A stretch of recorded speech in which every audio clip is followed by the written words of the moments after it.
Lots of Marvel Snap players use deck trackers on PC. I do myself. I use untapped.gg, as do many other players. It's the most popular deck tracker, obviously quite helpful to just see which cards are left in your deck. And because loads of people use Untapped, they also have a whole bunch of data. In fact, they have access to more data in regards to Marvel Snap than anyone else apart from second dinner, the developers themselves.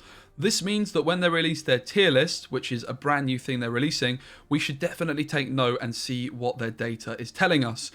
Conquer the meta with the ultimate Marvel Snap tier list. View all major archetypes ranked by their average cubes. This is the page you're going to be greeted by when you first open the tier list, and you're going to be a bit surprised, I'm sure, to see Shuri in tier B. But you do need to be careful because there's a bunch of parameters.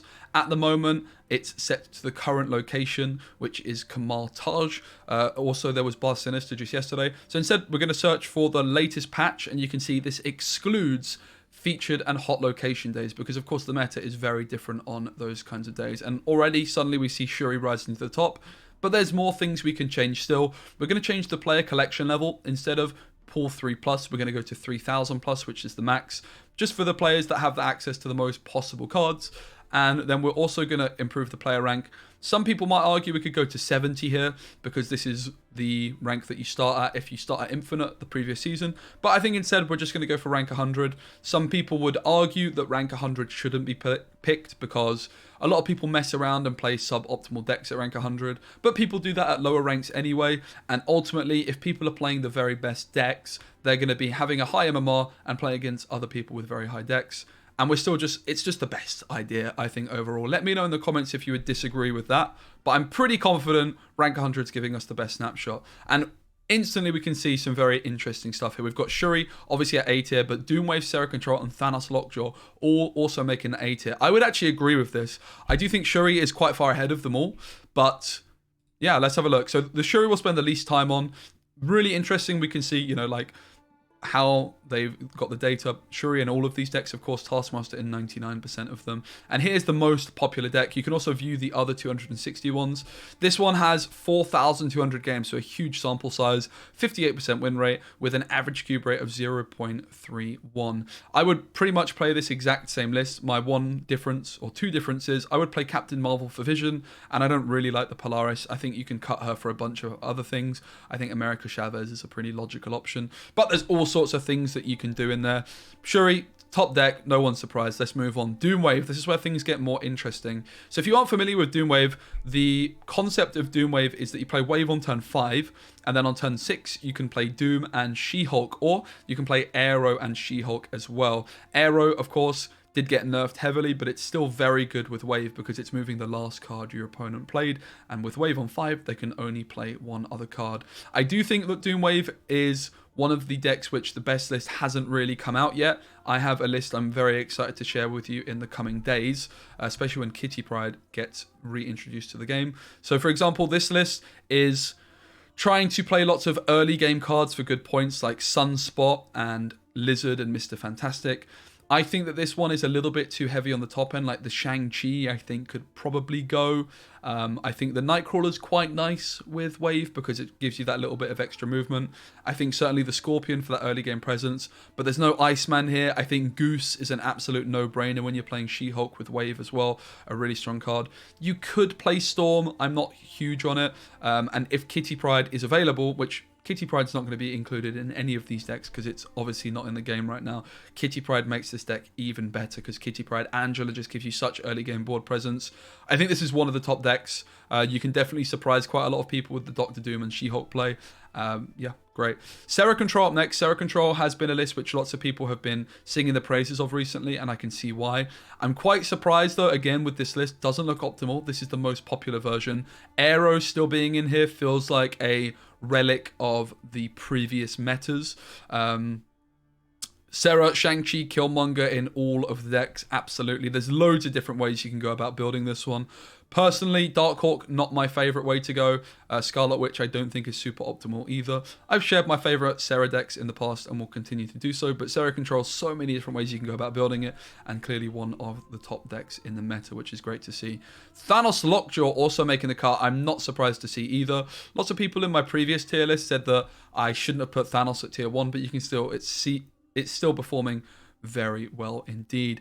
This list looks pretty standard. It's the list from the previous months with Quinjet out and Armor in. Again, I think this deck, as well as Sarah Control, perhaps, certainly Doomwave, Lockjaw and Doomwave are two decks really going to benefit off Kitty Pryde when she is in the game, to hopefully just close that gap a little bit towards Shuri. So that's the A tier decks. Up next, we've got the B tier. We've got Bast with Patriot, something that's become very popular recently. This is the most popular list, which Def Hooglin popularized, I do believe. The average cube rate, not that high, but a nice win rate.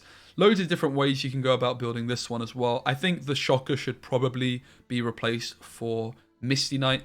Misty Knight is more vulnerable to the Killmonger, but on turn 6 you can play Valkyrie and Misty Knight, you can play Blue Marvel and Misty Knight, you can play Iron Man and Misty Knight. I still don't think the best list for this has been found, but it's pretty close. I like the Iron Man, I like the Blue Marvel. The Valkyrie, I'm still not convinced by, I must admit. Darkhawk up next. Darkhawk with Dino, a popular way of going about things. Zabu in all of these ones. Maria Hill seems like a very weird inclusion. I have a feeling this might be Binks' deck that he got to infinite rank with. 1,700 games with a high win rate, high average cubes. Again, these decks, which are the most popular, aren't necessarily the optimized ones. They're just the ones that are being played the most, I think. Or certainly the ones that have been playing, they're being played a lot, and they have a high win rate still. But I think, don't necessarily think that these are the optimized lists every single time, because I think pretty much every list so far I would tweak slightly myself, so don't be afraid of tweaking things.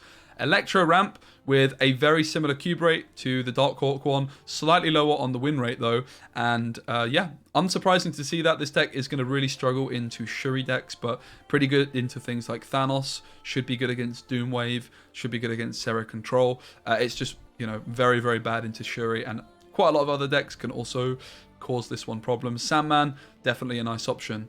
We have Sarah Surfer up next. Now, Sarah Surfer decks are something I'm a big fan of. I've been playing lots of Silver Surfer.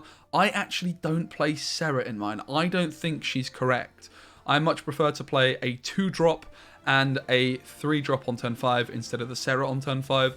So I have a feeling that my list is better than this. However, Sarah Surfer definitely still a very viable way of going about things. 54% win rate and a 0.35 average cube rate for the most popular deck. This list looks very, very solid. The Scorpion is fine. I guess when you're playing Surfer, you're only really going to, when you're playing Sarah, you're not going to play the Scorpion on turn number 5. You're only going to play it on turn 2, so it makes sense. Yeah, looks like a solid list. I love Kingpin. Kingpin, I think, is great. Discard also making the cut, which I'm happy to see in the B tier. I would agree with this too. Again, my list, I would just tweak this Sunspot out, and I would put in Leech, and I would pretty much leave it there. I think the Moon Knight could be changed to something different as well. I feel like there's something else that my list plays, which this one has not got. Oh yeah, no, Lockjaw. Yeah, so Lockjaw and Leech in for me, and Sunspot and perhaps Moon Knight or Swordmaster out. One of those two. But a very cool deck nonetheless. Dracula Dump. Again, not a deck I've actually played. This list looks very solid. Destroyer, Red Skull and Infernaut, nice targets for the Dracula. You can just play a bunch of cards on the final turn and get a whole bunch of points with it. Pretty nice. I think this is going to be a nice deck with Hitmonkey as well coming out in a couple of days. Thanos Death, a bit lower than the normal Thanos deck, which I'm not surprised to see. This Thanos deck is going to be better in the mirror, but overall I would wager worse. Killmongering all of your 1-drops feels pretty bad. This deck is going to be quite a bit better though with Kitty Pryde for sure, because Kitty Pryde is similar to Sunspot, where you can make use of that empty energy, but you can also not Killmonger your own Kitty Pryde. Thanos Zoo up next as well. This is just another Thanos deck with Valkyrie. This looks quite similar to Ordinary Harry's Thanos deck, which was quite popular quite a long time ago. So there's a whole bunch of other decks up here. Kazoo actually making the cut, which is interesting, with a very, very high win rate and average cube rate. Of course, this probably will decrease this when more people play it. This is like a surprise value kind of situation. You do get a lot of value when you're not playing a net deck. We've got Lockjaw up in the B tier with An average cube rate of 0, but a high win rate of 51.7%. Whole bunch of different ways you can build Lockjaw. There's She-Naut decks here where you play Infernaut and She-Hulk on the last turn. With Magic, you go Magic on 5, skip turn 6, and then on turn 7 you can play Infernaut and She-Hulk, potentially 2 She-Hulks if you Moon Gold as well. Atuma, I know that Ocean Mud popularized this deck quite a fair bit. Still not a deck that I've played. Pretty high win rate, but still not doing too hot on the average cubes. We've got Zabu Dino up next. We saw a pretty similar one to this with Dark Hawk. Dark Hawk definitely does just seem like the better way to go. Galactus, actually pretty low. An average cube rate of 0.02 and an average win rate of 48%. Galactus is a really interesting one to touch on because if we actually look at the builds here, it's quite clear that a lot of the people playing Galactus don't have necessarily the most optimal versions of it.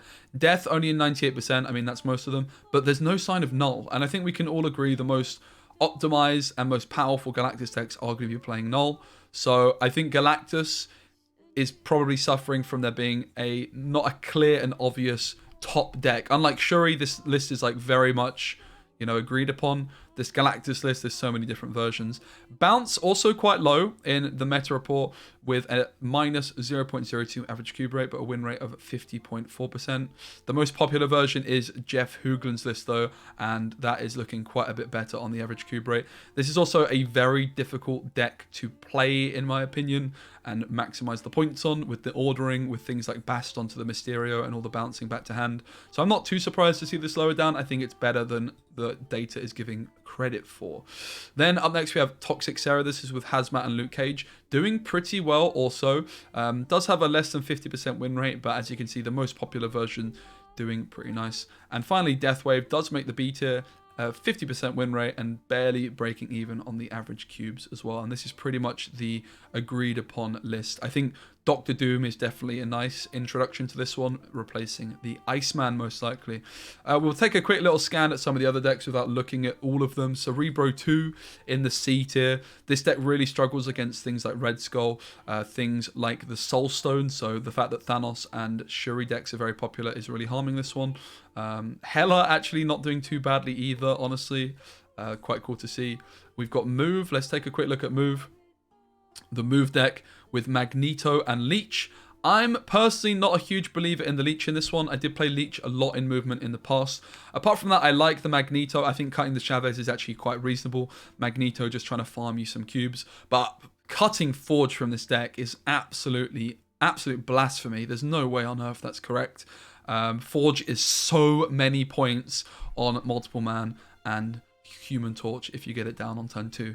Junk, this is probably going to be, in fact this is not my list as the most played one, which I'm quite surprised by. One with Spider-Man, Professor X and Valkyrie. This list looks a little bit wonky. There's a Thanos in here as well. Okay, I don't think Junk is great right now. It was pretty good in the Thanos meta at dealing with Thanos, but pretty bad into a lot of the other decks. But again, it's a very difficult deck to play. We've got Destroyer Negative we'll take a quick look at as well. A only 41% win rate and an average cube rate of 0.16 in this one. The Valkyrie's quite weird here. The Bishop's quite weird. Certainly not an optimal one. But yeah, I'm not too surprised to see Mr. Negative struggling. And then we can look even further down and we can see that there's an unrevealed deck with a pretty bad win rate. And worst of all, we've got Agatha with 28% win rate. This is going to have a lot of games because this is people using basically a script to just farm boosters and the season pass caches. So just to like refresh, I've seen this at the bottom only just now. A tier archetypes with average cubes within one standard deviation of the best archetype. B tier archetypes with average cubes better than or equal to the average. The C tier is archetypes with average cubes worse than average and within one standard deviation of the best archetype in this tier. And the D tier is archetypes with average cubes worse than one standard deviation from the best tier C archetype. Very cool stuff.